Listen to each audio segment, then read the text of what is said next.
Thank you, Madam Speaker.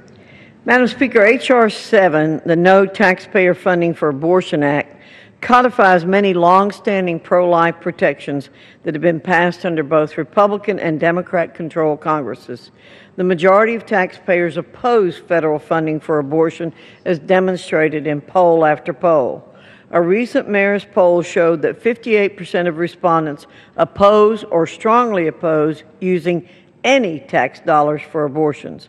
During the Obamacare debate, a 2010 Zogby-O'Leary poll found that 76% of Americans said that federal funds should never pay for an abortion or should pay only to save the life of the mother.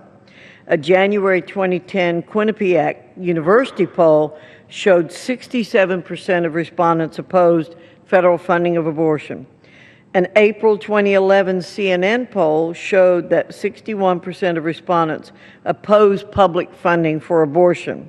A November 2009 Washington Post poll showed 61% of respondents oppose government subsidies for health insurance that includes abortion.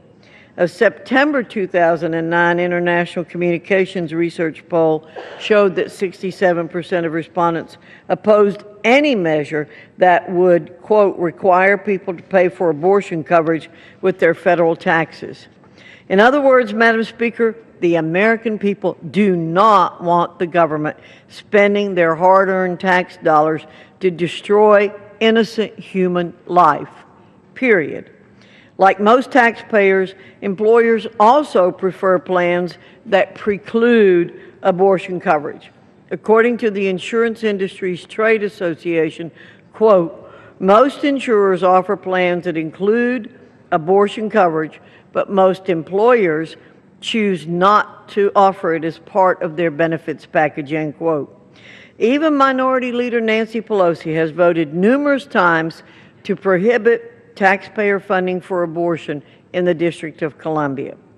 President Obama voted against taxpayer funding of abortion in the District of Columbia twice when he was in the Senate, and since being elected, he has signed appropriations legislation into law that prohibits this funding.